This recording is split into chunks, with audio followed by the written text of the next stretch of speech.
Mari Bapak Ibu, saudaraku sekalian, kita baca firman Tuhan dari kitab Keluaran 19 ayat 1 sampai 25. Demikian firman Tuhan.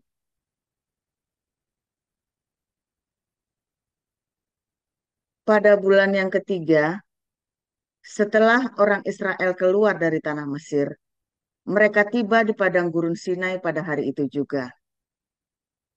Setelah mereka berangkat dari Rafidim, tibalah mereka di padang gurun Sinai, lalu mereka berkemah di padang gurun.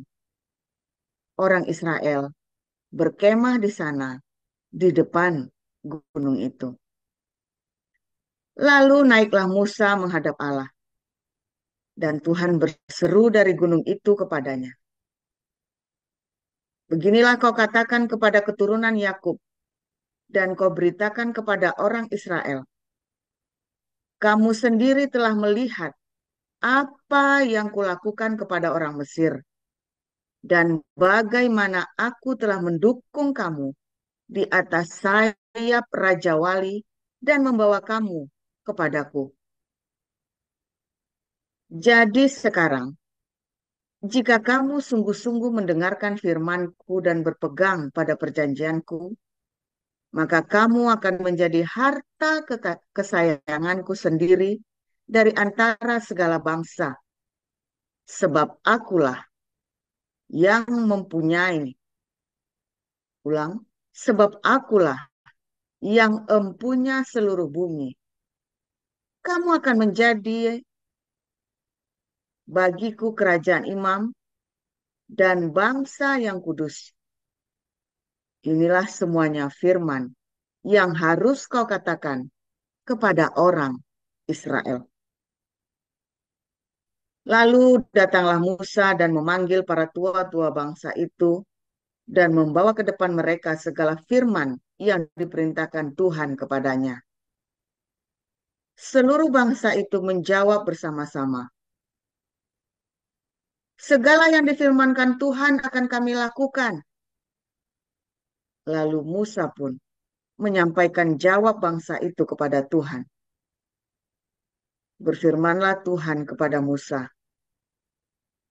sesungguhnya aku akan datang kepadamu dalam awan yang tebal dengan maksud supaya dapat didengar oleh bangsa itu apabila aku berbicara dengan engkau, dan juga supaya mereka senantiasa percaya kepadamu.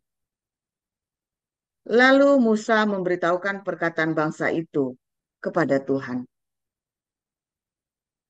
Berfirmanlah Tuhan kepada Musa, pergilah kepada bangsa itu, suruhlah mereka menguduskan diri pada hari ini dan besok, dan mereka harus mencuci pakaiannya.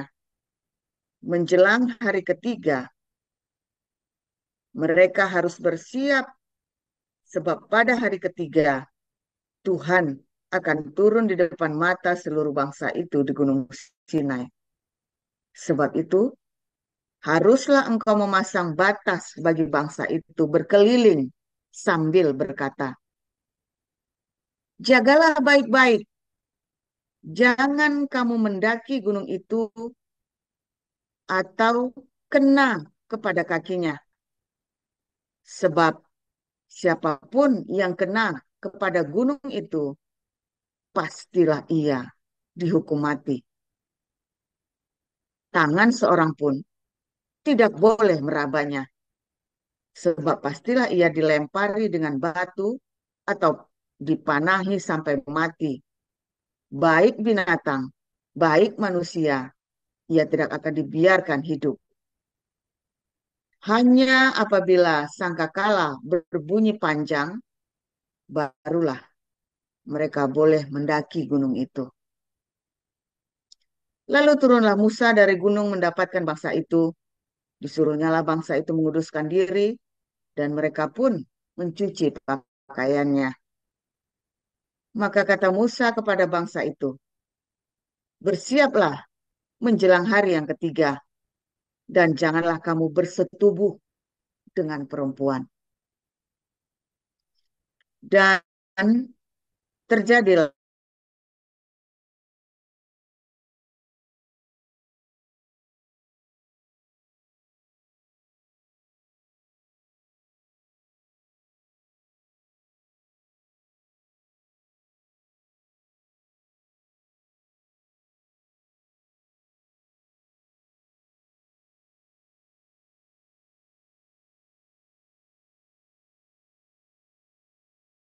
Mediana suaranya nggak ada.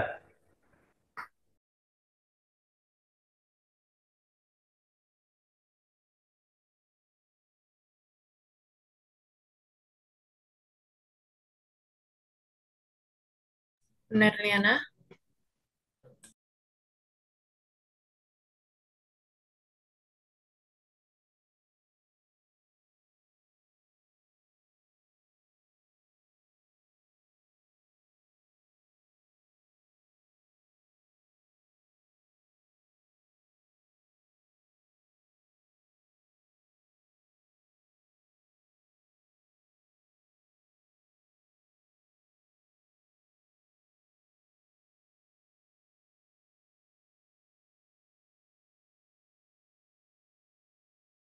Veronica, apakah bisa melanjutkan, Bu?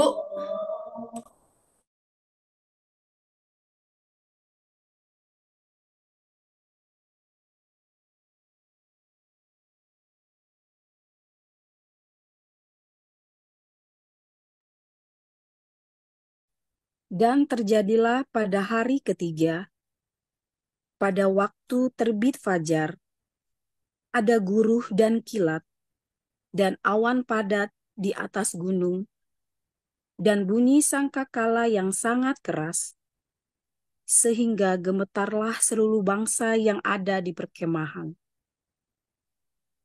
Lalu Musa membawa bangsa itu keluar dari perkemahan untuk menjumpai Allah, dan berdirilah mereka pada kaki gunung.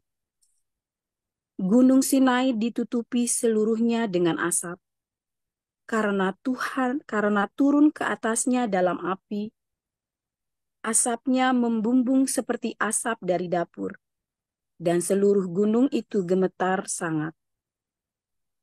Bunyi sangkakala kian lama kian keras. Berbicaralah Musa, lalu Allah menjawabnya dengan guru. Lalu turunlah Tuhan ke atas gunung Sinai, ke atas puncak gunung itu. Maka Tuhan memanggil Musa ke puncak gunung itu, dan naiklah Musa ke atas. Kemudian Tuhan berfirman kepada Musa, "Turunlah, peringatkanlah kepada bangsa itu, supaya mereka jangan menembus mendapatkan Tuhan hendak melihat-lihat. Sebab tentulah banyak dari mereka akan binasa. Juga para imam yang datang mendekat kepada Tuhan haruslah menguduskan dirinya, sebab supaya Tuhan jangan melanda mereka." Lalu berkatalah Musa kepada Tuhan, "Tidak akan mungkin bangsa itu mendaki gunung Sinai ini, sebab Engkau sendiri telah memperingatkan kepada kami. Demikian, pasanglah batas sekeliling gunung itu, dan nyatakanlah itu kudus." Lalu Tuhan berfirman kepadanya, "Pergilah, turunlah, kemudian naiklah pula, engkau beserta Harun." Tetapi para imam dan rakyat tidak boleh menembus untuk mendaki menghadap Tuhan, supaya mereka jangan dilandanya. Lalu turunlah Musa mendapatkan bangsa itu dan menyatakan hal itu kepada mereka. Ya, terima kasih, Bu Veronica. Dilanjutkan, Bu Rima.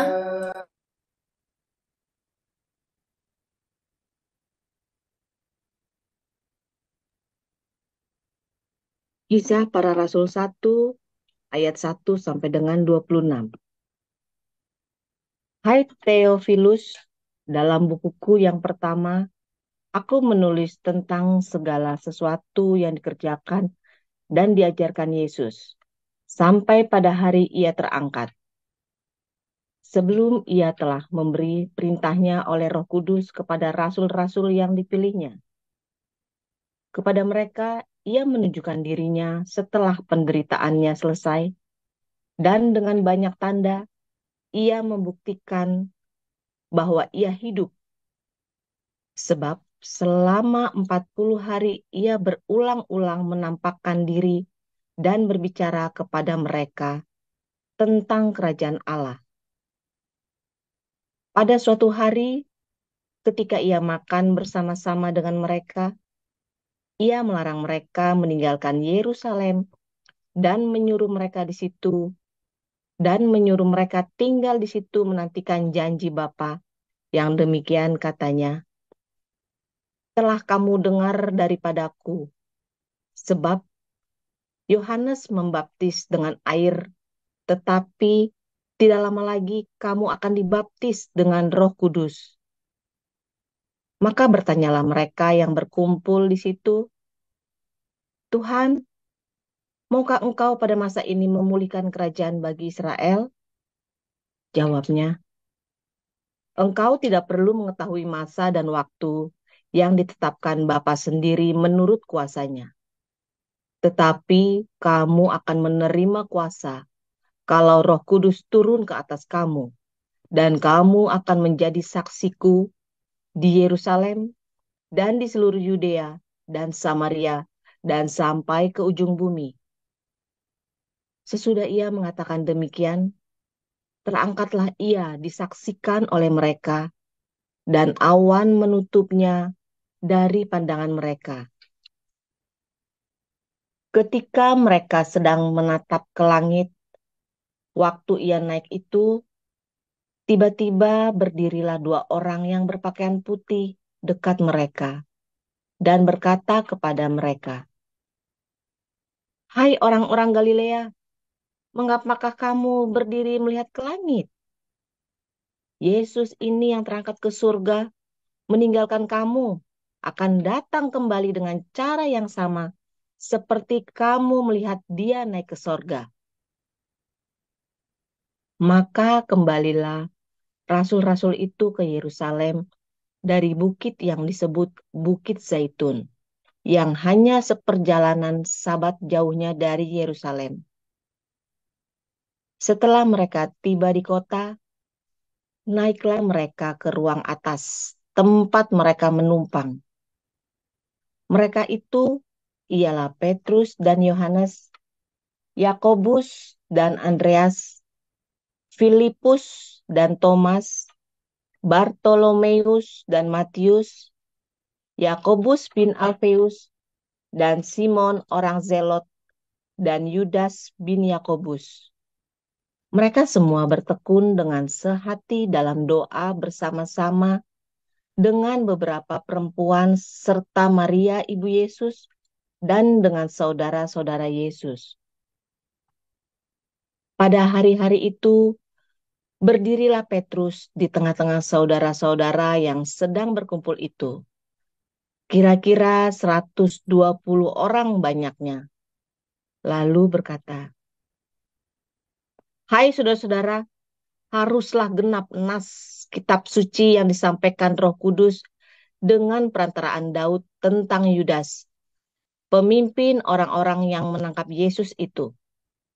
Dahulu ia termasuk bilangan kami dan mengambil bagian di dalam pelayanan ini. Yudas ini telah membeli sebidang tanah dengan upah kejahatannya. Lalu ia jatuh tertelungkup dan perutnya terbelah sehingga semua isi perutnya tertumpah keluar. Hal itu diketahui oleh semua penduduk Yerusalem, sehingga tanah itu mereka sebut dalam bahasa mereka sendiri Hakaldama, artinya tanah darah. Sebab ada tertulis dalam kitab Mazmur, biarlah perkemahannya menjadi sunyi, dan biarlah tidak ada penghuni di dalamnya, dan biarlah jabatannya diambil orang. Biarlah jabatannya diambil orang lain.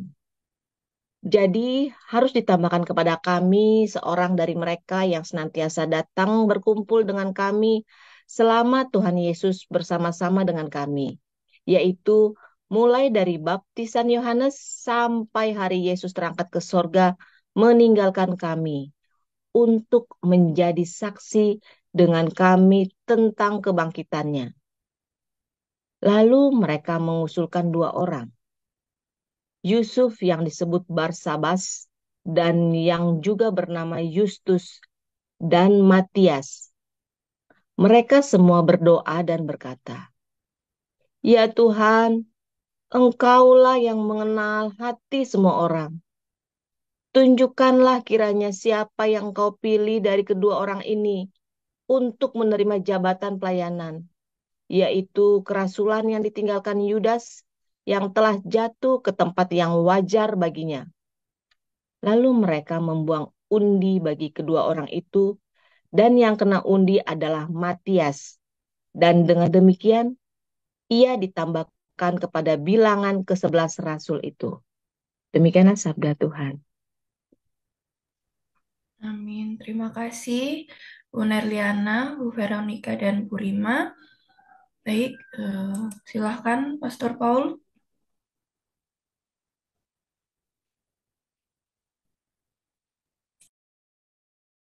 Haleluya, firman Tuhan selalu baru setiap hari.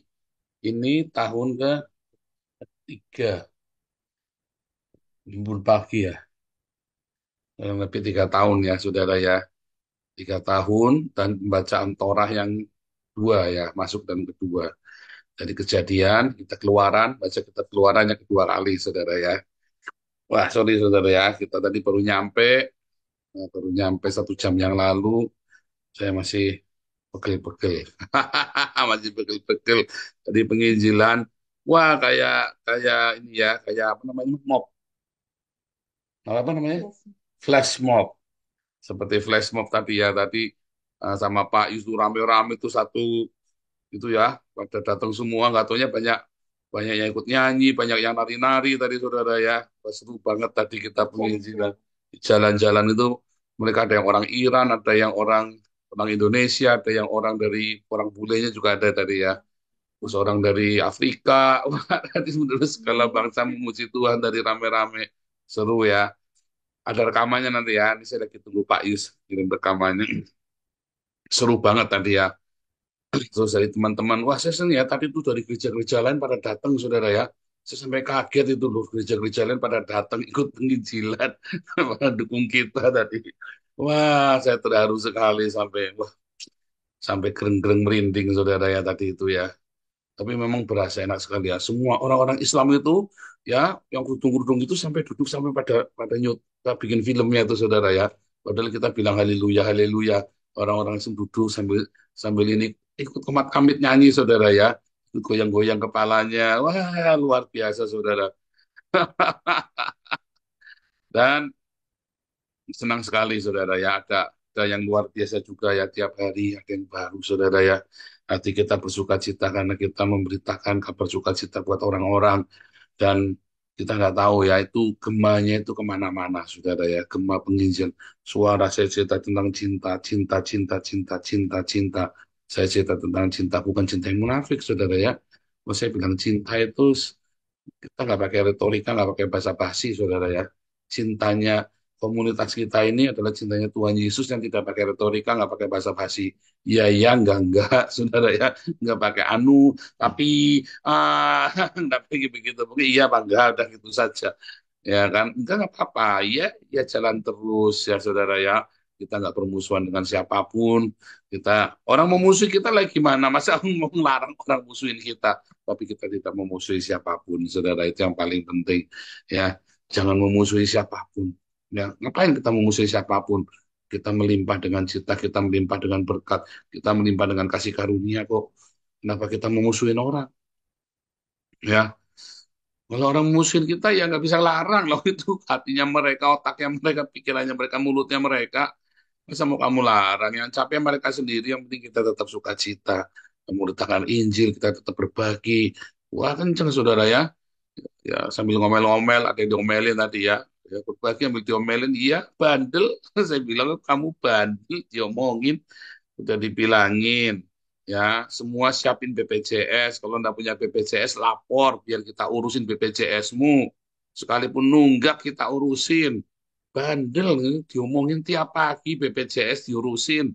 Semua ya, saudara Anda yang bergabung dalam komunitas kita, BPJS diurusin. Kalau Anda nggak bisa ngurus, bilang. Ya, kalau Anda punya KTP, bilang. Itu saudara ya, supaya kita urus semuanya. Jangan bandel. Kita itu mau bantu kalian ya, saudara ya. Cuman jangan membantu yang konyol-konyol yang karena kemalasanmu, karena kamu enggan, karena kamu lalai. Ya, mungkin kamu tidak malas, tapi lalai dan kamu tidak tahu caranya. Nah, hubungi ibu cinta yang penuh dengan cinta. Nah, saudara ya. Saudara hubungi ibu cinta, nanti ibu cinta nggak bisa ngurusin. Tapi nanti ibu cinta akan carikan orang yang ngurusin kamu. Ya, kalau kamu sudah kecandak Bulianti, kamu nanti diputar-putar kepalanya, dijambak-jambak, loh, saudara mau Bulianti. Tapi tetap dibantu sama Bulianti. Tetap dibantu. Yang penting kan dibantu. Jangan marah, jangan tersinggungan. Maksudnya Bulianti baik. Bandel kamu nih. Ya harus bandel lah. Nanti kalau pun Bulianti tahu rasa kamu. Ketemu ibu cinta baik, saudara ibu cinta. Kamu dibantu. Ketemu Bulianti, ya, ya tetap dibantu. Tapi kan kamu dikaplokin dulu, saudara. Ditampolin dulu. Bandel kamu sih, udah dia bilangin. Ya, saudara ya. Anda yang tidak bisa ngurus BPJS bilang ya, dan kita urusin, saudara. Anda semua yang tidak bisa ngurusin BPJS. Luar biasa, saudara ya. Hari ini kita sampai tentang bagaimana ya hari ke-50. Hari ke-50 orang Israel keluar dari Mesir, saudara. Itulah persiapan Pentakosta, karena hari ke-50-nya Pentakosta. Jadi mereka itu kurang lebih hari ke-49, saudara ya. Hari ke-49 mereka keluar dari Mesir, mereka mempersiapkan diri. Tuhan bilang selama 3 hari sampai ke hari ke-50 itu, tidak seorang pun boleh eh, berhubungan seks, ya, dan bahkan harus mandi, ya, dan mengganti pakaiannya bersih. Apa yang dimaksud, saudara? Yang dimaksud adalah jangan memuaskan kedagingan, ditahan, saudara. Ya, ditahan. Jangan memuaskan kedaginganmu, berpuasa. Habis berpuasa, ya kenakanlah pakaian yang bersih, yaitu apa perbuatan yang baik, saudara ya. Pakaian yang bersih, hati yang murni. Jangan asal-asalan. Ketika Roh Kudus akan dicurahkan, Torah itu Roh Kudus, saudara ya. Wah, Anda kalau belajar di Hagios Pagi, apa di Hagios Bible College, kemarin saya ajarin Torah itu adalah apa, saudara? Roh Kudus. Torah adalah cinta. Torah adalah Yesus. Torah adalah Injil. Torah adalah hukum. Saudara, untuk menerima sebuah hukum, hatimu harus murni, saudara. Untuk menerima Torah, ya, di zaman Perjanjian Lama adalah Torah yang tertulis. Di zaman Perjanjian Baru adalah Roh Kudus. Dari ke-50 itu, saudara. Hatimu harus murni, bersih, aletheia. Kalau kamu tidak aletheia, kamu tidak akan punya rema, saudara. Serius, remamu itu akan udah ini gugur lagi. Ya, benih firman Tuhan itu selalu gugur. Karena apa? Kamu kan tidak aletheia. Pakaianmu tidak bersih, saudara. Dan kamu masih memuaskan hawa nafsumu. Kamu serampangan. Anda mau Roh Kudus, jaga hidupmu baik-baik, saudara. Ya, pelan-pelan, pelan-pelan. Ya, kamu bilang, oke, yang biasanya serak, sembarangan, kamu ya makannya lojo, coba kurangi, saudara. Ya, yang biasa makan lojo dikurangi. Yang biasa kamu enggak, apa namanya, yang biasanya kamu enggak disiplin, ayo mulai disiplin. Sebab, ya, ketika kamu melampiaskan hawa nafsumu senantiasa, ya Roh Kudus mau tinggal di hatimu, tidak bisa. Saudara ingat nggak itu ya? Apa namanya? Kenapa Nuh kirim burung gagak dan kirim burung merpati, saudara? Dan burung merpati pulang membawa daun pohon zaitun, ya. Roh Kudus, daun pohon zaitun sama. Itu lagi cita Roh Kudus juga, saudara ya. Pohon zaitun lagi cita urapan, saudara. Ya, urapan membawa Roh Kudus membawa urapan. Saudara jaga hatimu. Kalau perlu puasa 3 hari, saudara ya. Saudara, kalau saudara ingin dipenuhi oleh Roh Kudus, Anda ingin dituntun oleh Roh Kudus, saudara mulai hidup dengan disiplin, jangan lojo. Yang disiplin, disiplin, ingat-ingat disiplin, saudara ya. Belajar, makanya anak-anakku dari kecil diajari disiplin, ya. Jangan sembrono, nanti kan ngerti sendiri. Jangan, nggak bakal ngerti. Anak-anak itu harus diajarin. Karena mungkin kamu tidak diajarin, jangan terus karena kamu dulu tidak diajarin, oh dulu saya diajarin bisa sendiri kok. Enggak, saudara, kamu harus ajarin. Ya, kamu harus ajarin. Saudara 50 hari, ya 50 hari di padang gurun. Supaya mereka terima, supaya mereka menerima Taurat.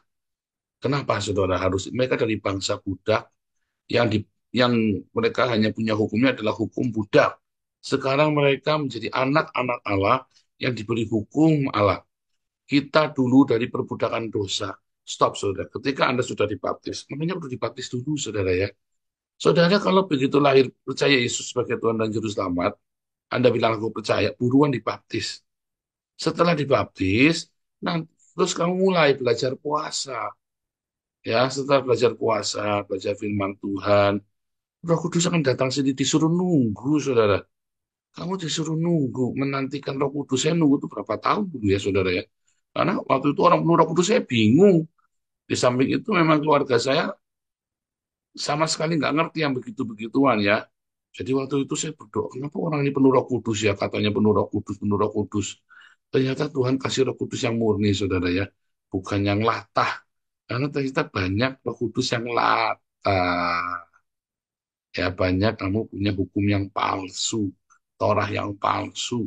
Kenapa kamu hatimu tidak murni? Roh Kudusmu palsu, bahasa rohmu palsu. Karena kamu tidak aletheia. Yang dimaksud di dalam kamu mandi bersih-bersih, pakai pakaian bersih, jangan berhubungan seks dengan eh, wanita gitu ya, dikatakan di dalam Keluaran 19. Yang dimaksud adalah aletheia, saudara. Hatimu harus murni, bersih, tulus. Kalau hatimu suci, kamu akan melihat Allah. Kamu akan melihat Allah, saudara. Berbahagialah orang yang suci hatinya karena dia akan melihat Allah. Kalau hatimu tidak murni, tidak suci, tidak aletheia, tidak bisa kamu terima Roh Kudus, terima rema itu tidak bisa, saudara. Kamu mungkin terima bukan rema, tapi baru pencerahan. Oh, tapi nggak sampai masuk ke batinmu. Cuman otakmu dicernihkan, enlightenment di otakmu, enlightenment, oh oke oke oke oke, bagus bagus, keren keren keren keren, aku tambah pengetahuan. Tapi tidak nyampe ke batinmu dan kamu tidak sanggup melakukannya. Karena itu bukan rema, itu baru apa namanya, baru daras, saudara ya. Pesyat, remes, baru daras. Kamu baru baru paham, kamu baru eureka, nah, baru begitu, baru dicerahkan. Oh, ini artinya ini. Orang-orang tak cerita Mazmur 51 ayat 5, dalam kesalahan aku dikandung ibuku, dalam dosa aku dikandung ibu, dalam kesalahan aku diperanakan itu ya. Wah, ini gimana saya lupa itu. Itu cerita Daud itu ya, Daud yang berdosa. Itu dosa turunan bukan. Itu cerita, Daud lagi cerita, dia dituduh anak haram, saudara ya. Dalam Talmud itu dituliskan ya, itu dituduh anak haram. Oh, nah itu baru baru namanya baru daras, baru paham. Apakah terus kamu rema? Belum. Saya yakin orang ini belum rema. Ya, saudara, dari banyak firman Tuhan yang kamu dengar, belum tentu semuanya rema. Makanya satu rema dari Tuhan itu kan bikin terobosan dalam hidupmu, saudara. Kalau kamu dengar firman Tuhan setiap hari, satu rema saja. Tidak usah idenya panjang lebar. Tidak usah. Satu rema akan bikin terobosan dalam hidupmu. Apalagi kalau kamu remanya tiap hari, saudara. Satu rema saja. Tapi bagaimana kamu terima rema, hatimu tidak tulus. Makanya apapun, saudara ya, di komunitas ini, berikan hatimu yang tulus, saudara. Berikan hatimu yang aletheia. Roh Kudus itu akan turun atasmu. Rema itu akan turun atasmu, saudara. Kalau kamu tidak rema, pengetahuanmu hanya untuk apa? Untuk minterin orang. Saya bercanda ya sama om saya dulu ya. Namanya dia, apa? Iya, namanya dia, apa namanya? Saya kan kasih nama anak saya Wisely, Wisely Andrew. Sudah bijak, gentleman, saudara. Wisely itu gentleman, manly. Ya, Wisely Andrew. Nah, mertua saya ini namanya, apa namanya, Wicaksana Mintaro. Orangnya baik, saudara. Ya, orangnya baik. Saya respect sekali sama beliau, saudara ya. Ini satu-satunya keluarga yang saya paling respect dari ini ya. Terus namanya Wicaksana Mintarna ini, saudara ya. Saya bilang, eh, Om, namanya Wicaksana, tapi Wicaksonomu itu buat buat buat minterin orang. Saya bilang buat ngakalin orang, saya ngeledek gitu ya. Dia ketawa. asem. Dia bilang begitu. Nah, kamu banyak di sini kamu mendapat banyak hikmat, banyak pengetahuan, tapi kamu buat minterin orang, saudara. Nah, itu yang dimaksud begitu. Maaf ya, Om, udah meninggal, saudara. Tapi ini orang ini baik sekali, saudara. Saya lagi susah, yang satu-satu yang nolong cuma dia, saudara. Waktu saya susah, yang lain pada jejak saya, satu-satu yang nolong cuma dia, saudara ya. Benar-benar udah kayak ayah sendiri buat saya, saudara ya. Ini orang hebat sekali. Terus, saudara, saya bilang sama dia, tapi memang orangnya pinter, saudara ya, orangnya pinter. Padahal cuma lulusan SD tapi pinter, saudara ya. Lihai kalau orang Cina bilang, ini orangnya lihai, dia bilang begitu ya. Terus saya bilang, Om, bijaksananya jangan buat minterin orang.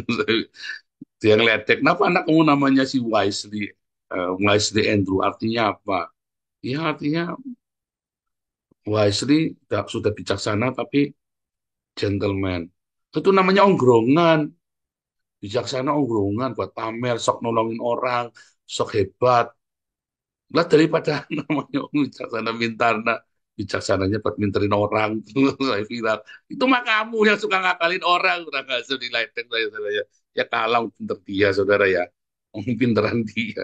Nah itu saudara ya, jangan hikmatmu, kamu sudah dapat pengetahuan di sini, malah buat minterin orang, malah buat apa saudara? Anda merasa lebih hebat dari orang lain, buat menghakimi orang lain, buat menghakimi pendetamu, buat menghakimi sesamamu. Apalagi kamu dapat ilmunya dari saya, malah buat menghakimi saya kan kurang ajar itu. Ilmunya dari saya, tapi saya sudah tahu saudara ya. Makanya kalau kamu ngajarin yang baik, kamu ngajarin yang nggak baik sama anakmu. Korbannya siapa dulu saudara? Kamu dulu saudara. Seorang ibu, seorang ayah, ngajari yang baik atau yang tidak baik kepada anaknya. Anak ini akan praktek, diprakteknya ke siapa dulu? Ke yang ngajarin dulu saudara. Entah mengapa saya dulu ngajari ya si YC nakal ngajari apa si saya nakal ya, maksudnya bikin nggak bener gitu ya saudara ya. Ya dikerjain saya dulu saudara sama mereka, saya bilang kurang ajar kamu, kira saya nggak tahu apa, itu kan ilmunya dari saya. Tak bilangin begitu saudara, kurang asem ini berdua ini. Ajarin nakal, yang dinakalin saya dulu saudara. Tapi memang begitu, saya baru nyadar goblok saya ngajarin mereka nakal. Hati-hati saudara ya. Jangan ngajari anak nakal, jangan ngajari keluargamu yang tak baik. Korbannya pertama kamu dulu saudara. Dan kamu sendiri kalau sudah dapat pelajaran yang baik pun, ya, dan kamu ngajari anakmu baik, korbannya kamu dulu saudara. Kebaikan itu buat kamu dulu. Ya, masalahnya ngajari nakal lebih gampang dari pengajari baik. Ya kan? Makanya korbannya kamu dulu, yang nggak baik itu korbannya kamu dulu saudara. Nah, itu tadi ya, hati yang tulus, hati yang murni, supaya kamu penuh dengan Roh Kudus. Jaga itu aletheia, saudara. Jangan hatimu sampai punya agenda-agenda yang bukan dari Tuhan. Agenda-agenda yang demi kepentinganmu sendiri. Jangan, pikirkanlah semua yang baik yang dari sorga, pikirkanlah untuk kita bersama. Jangan pernah pikir, oh kesempatan nih buat saya keuntungan pribadi. Jangan, jangan, jangan, saudara. Percaya saya, Tuhan tahu apa yang kamu butuhkan. Kamu tidak usah mikir bahwa ini untuk kepentinganmu pribadi, nanti kamu begini, nanti begitu. Tidak perlu. Tuhan tahu apa yang kamu perlu. Ya, hatimu begitu masuk sini, murnikan aletheia. Nanti kamu akan dapat remamu dari sini. Satu rema saja, saudara, akan bikin terobosan dalam hidupmu. Apalagi tiap hari kamu punya rema. Boom, saudara, hidupmu, saudara ya. Akan terjadi apa? Breakthrough yang luar biasa. Ya, hati yang aletheia, hati yang suci, kamu akan melihat Allah. Kamu akan Allah akan memperlihatkan dirinya kepadamu, yaitu Roh Kudus ya, yaitu remanya. Tuhan Yesus memberkati.